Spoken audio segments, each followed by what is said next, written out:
semuanya, perkenalkan, saya Anggita Happy Febriana, NPM 1901011018 dari kelas PAIB semester 5. Jadi, dalam video kali ini saya akan menjawab beberapa pertanyaan seputar Al-Quran, hadis, dan pembelajarannya. Baik, langsung saja. Pertanyaan yang pertama yaitu, bagaimana konsep Merdeka Belajar dan Pendidikan 4.0? Jadi, konsep Merdeka Belajar sangatlah berbeda dengan kurikulum yang pernah ada dan digunakan oleh pendidikan formal di Indonesia. Konsep pendidikan baru ini sangat memperhitungkan kemampuan dan keunikan kognitif individu para siswa. Garis besar konsepnya yaitu yang pertama, asesmen kompetensi minimum. Perbedaan konsep pendidikan baru ini dengan kurikulum yang digunakan sebelumnya adalah siswa diharapkan mampu menunjukkan kemampuan minimum dalam hal literasi dan numerik. Fokusnya bukanlah sebanyak apa siswa mampu mendapatkan nilai melalui petugasan dari guru, tetapi bagaimana siswa mampu berpikir secara kritis menggunakan kemampuan kognitifnya. Dalam bidang literasi misalnya, bila pada kurikulum sebelumnya siswa lebih banyak diharapkan menghafal dan menerapkan materi yang mereka baca, dalam konsep asesmen kompetensi ini, siswa diharapkan bisa berpikir logis untuk mengabstraksikan maksud dan tujuan dari materi.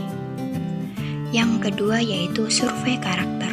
Cukup melegakan bahwa pada akhirnya pemerintah mengakui pendidikan di Indonesia adalah investasi yang mahal. Sebab setiap daerah memiliki keunikan yang berbeda-beda dan tidak mungkin untuk dipaksa untuk menerapkan satu sistem dengan indikator tetap. Pada konsep survei karakter, pemerintah akan menilai secara menyeluruh terkait kualitas pendidikan di Indonesia, bukan hanya tentang hasil belajar, tetapi juga ekosistem dan infrastruktur pendidikan yang tersedia. Dengan kata lain, pengembangan kualitas pendidikan bukan lagi tentang penerapan indikator kualitas tetap, tetapi berdasarkan data hasil survei terbaru terhadap sekolah. Yang ketiga yaitu perluasan penilaian hasil belajar. Nah, satu hal yang paling menarik dari konsep Merdeka Belajar ini adalah adanya perluasan penilaian hasil belajar siswa yang tadinya hanya dari nilai ujian nasional menjadi penugasan dan portofolio. Kedepannya siswa akan diberikan ruang untuk bisa mengembangkan diri mereka sesuai minat dan bakat mereka. Dengan cara ini, stigma siswa pintar dan bodoh diharapkan bisa segera dihilangkan, sebab manusia memiliki bakat alami yang berbeda dan tidak bisa ditentukan dengan tes formal. Dan yang terakhir, pemerataan kualitas pendidikan hingga ke 3T. Merdeka Belajar juga dapat diartikan keadilan terhadap akses pendidikan yang setara bagi seluruh siswa di Indonesia. Oleh sebab itu, pemerintah membuat kebijakan afirmasi dan pemberian kuota khusus bagi siswa yang tinggal di daerah 3T. Industri 4.0 adalah momen penting dalam pemerataan kualitas pendidikan di Indonesia, sebab pada tahun 2030 nanti akan menjadi puncak dari bonus demografi Indonesia dengan 64% penduduk adalah angkatan kerja. Kesiapan sumber daya manusia Indonesia akan sangat menentukan keberhasilan kita dalam menghadapi persaingan di industri 4.0, khususnya di daerah 3T yang masih memiliki tingkat kelahiran yang sangat tinggi. Pertanyaan yang kedua yaitu, apa rancangan perencanaan pembelajaran Al-Quran, hadis, dan pembelajarannya yang Anda miliki dalam menyambut era pendidikan 4.0 ini? Jadi, merencanakan kegiatan pembelajaran merupakan sebuah hal yang wajib dilakukan demi suksesnya pembelajaran yang akan dilakukan. Salah satunya adalah menyusun perencanaan pembelajaran, yaitu kegiatan yang terus-menerus dan menyeluruh dimulai dari penyusunan rencana evaluasi pelaksanaan dan hasil yang dicapai dari tujuan yang sudah ditetapkan. Dengan adanya RPP, guru dapat memahami perannya dan tugas-tugas yang harus dicapai oleh peserta didik sehingga proses pembelajaran akan berjalan sesuai dengan apa yang diharapkan. Memasuki era ini, sekolah harus melakukan reorientasi kurikulum yang sesuai dengan kebutuhan industri 4.0. Selain itu, sekolah pun harus mengembangkan kapasitas literasi baru seperti data, teknologi, dan manusia yang diarahkan untuk menunjang sistem pembelajaran. Selanjutnya, sekolah juga diminta untuk mengembangkan inovasi pembelajaran berbasis daring atau blended learning. Nah, lalu bagaimana merencanakan dan menyiapkan guru serta tenaga kependidikan menghadapi tantangan era tersebut? Peran guru secara utuh sebagai pendidik, pengajar, dan pembimbing di sekolah tidak akan bisa digantikan sepenuhnya dengan kecanggihan teknologi. Jadi, perlu diingat bahwa peserta didik yang dihadapi guru saat ini merupakan generasi milenial yang tidak asing lagi dengan dunia digital. Untuk mewujudkan siswa yang memiliki keterampilan industri 4.0, maka gurunya pun harus mendalami dan memiliki kompetensi tersebut.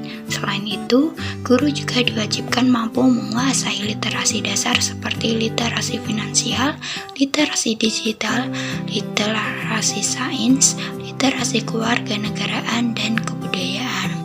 Kemampuan literasi dasar ini menjadi modal bagi para guru untuk menghadirkan pembelajaran yang lebih variatif, tidak monoton hanya bertumpu pada satu metode pembelajaran saja, yang biasa saja membuat para peserta didik tidak berkembang. Selain guru, keberadaan tenaga kependidikan juga merupakan salah satu faktor penentu keberhasilan pendidikan saat ini. Namun, di era industri 4.0 ini, kebutuhan tenaga administrasi dan tenaga lain juga mulai tergeser. Dengan kemajuan teknologi informasi di era digital ini, urusan administratif bisa diserahkan pada sejumlah platform digital yang bisa diakses dan diunduh dimanapun. Sehingga diprediksi dalam 10 atau 40 tahun ke depan, proses pendidikan secara formal di sekolah akan dikendalikan sekitar 90% oleh komputer. Next, pertanyaan yang ketiga yaitu, bagaimana strategi pembelajaran Al-Quran Hadis dan pembelajarannya dalam menghadapi tantangan era pendidikan 4.0? Proses pembelajaran menyangkut strategi pembelajaran Al-Quran Hadis dan pembelajarannya dalam menghadapi tantangan era pendidikan 4.0 seharusnya memanfaatkan peran internet dan teknologi digital. Salah satu solusi pembelajaran pada pendidikan di era revolusi adalah kombinasi antara pembelajaran berbasis online dengan model pembelajaran melalui tatap muka di kelas. Model pembelajaran tatap muka ini biasa disebut face-to-face, sedangkan model pembelajaran online disebut e-learning yang masing-masing memiliki keunggulan dan kelemahan.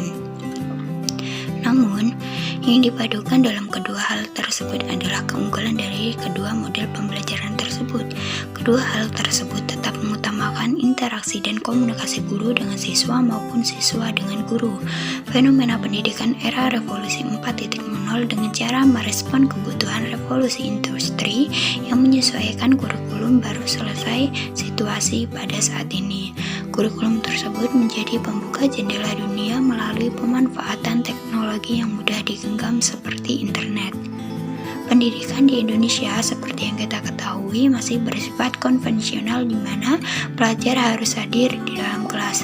Tetapi pada saat ini, pendidikan yang modern memiliki ciri khas revolusi industri 4.0 sebagai alternatif solusi dengan pemanfaatan teknologi komputer dan juga internet. Pendidikan jarak jauh ini yang tepat diterapkan pada kondisi pandemi COVID-19 saat ini yang mengharuskan semua kegiatan dilakukan di rumah.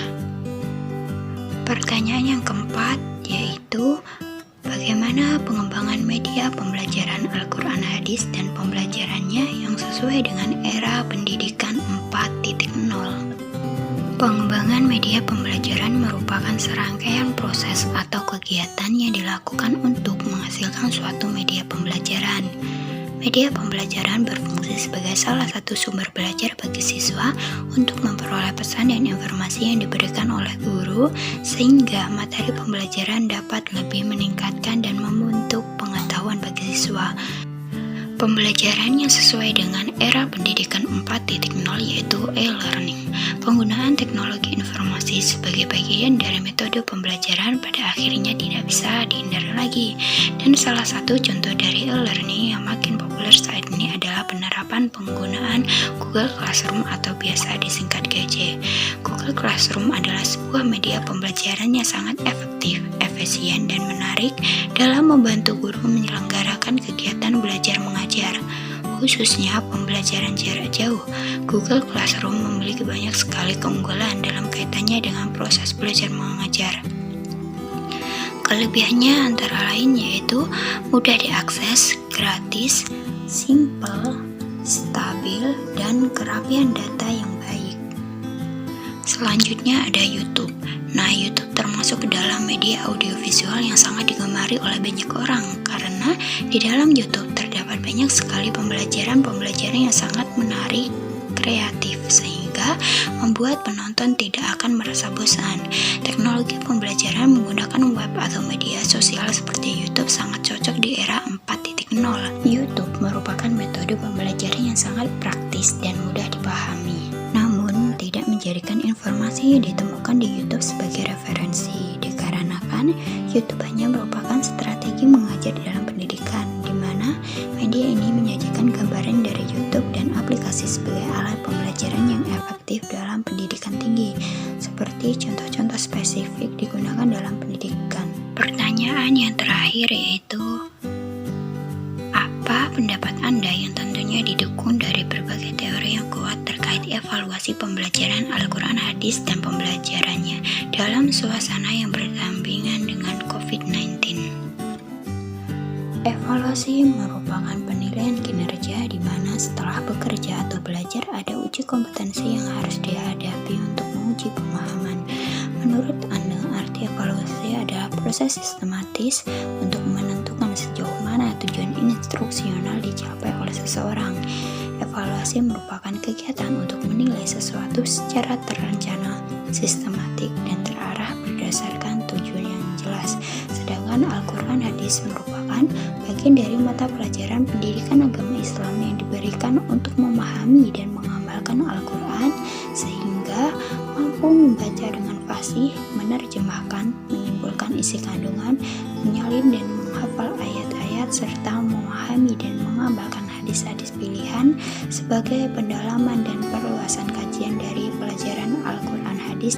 Namun, dengan mewabahnya virus corona atau COVID-19 di awal tahun 2020 telah menciptakan kebutuhan khusus dalam proses pembelajaran dan perlunya menjaga jarak dalam interaksi sosial atau social distancing, karantina, dan isolasi sehingga setiap individu yang rentan tidak akan terkena virus. Upaya tersebut dilakukan salah satunya dengan tujuan agar sistem perawatan kesehatan tidak kewalahan akibat meningkatnya jumlah pasien yang harus dilayani. Dalam keadaan darurat pandemi COVID-19 ini, pembelajaran model belajar di rumah yang dianjurkan oleh pemerintah menjadi solusi terbaik. Namun, yang menjadi kendala adalah kurangnya sarana pendukung yang digunakan dan kekurangsiapan dalam menghadapi pembelajaran daring di rumah masing-masing. Pembelajaran Al-Quran Hadis pembelajarannya menggunakan pembelajaran melalui WhatsApp group dan e-learning yang memudahkan peserta didik dalam mengikuti proses pembelajaran dan evaluasi. Namun, masih ada kendala yang sering dialami seperti kehilangan jaringan dan tugas-tugas di rumah seperti menyapu, mengepel, memasak, dan lain sebagainya. Mungkin cukup sekian materi yang dapat saya sampaikan. Kurang lebihnya saya mohon maaf. Saya akhiri. Wassalamualaikum warahmatullahi wabarakatuh.